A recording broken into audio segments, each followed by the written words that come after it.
He lives off freelance work and is supported by his mother. He never works, always takes money, and never pays. It's a mess. In addition to always making inappropriate and false comments, he is a narcissist.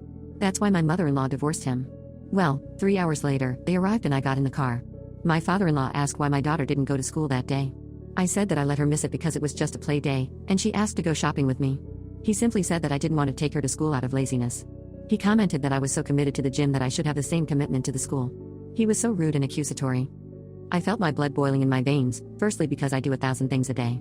Secondly, I barely have time to rest because my father-in-law is the laziest person I've ever met. He's never worked in his life. I took a deep breath and tried to control myself. I wanted to curse at him. I looked at my husband, waiting for him to say something to his father. I wanted him to say anything. But he didn't defend me. He didn't even try to explain anything. What did I expect? For him to fight? Actually, no.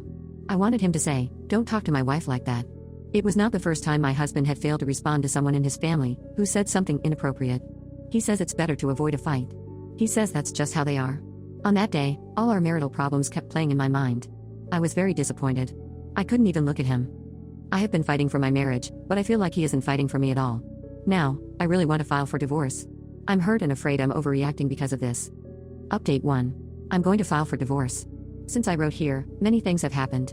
But long story short, I told my husband it wasn't working for me anymore. I asked for time to put things in order. He didn't respect my space. In a few days, he got sick. He ended up staying at my father-in-law's house, sleeping on the couch. He asked us to go to individual and couples therapy. He said he didn't want to lose me. A few days ago, my brother-in-law visited, and I overheard them talking about our marriage. My husband said that he was trying hard to get back to being intimate. He intended to get me pregnant, knowing that with another child, I would never leave him. I'm so angry that I've barely been able to look at him the last few days. I've been avoiding him.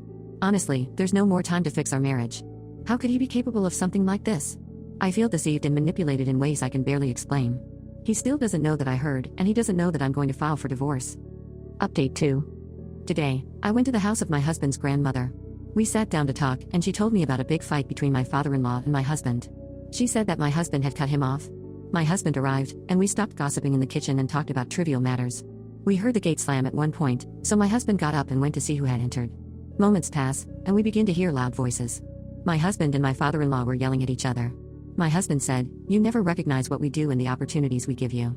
You've always been a terrible son, a terrible brother, a terrible father, and a terrible husband.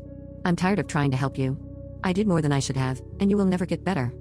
Grandma and I were listening behind the door. However, when the argument got more intense, I entered the room and asked them to calm down.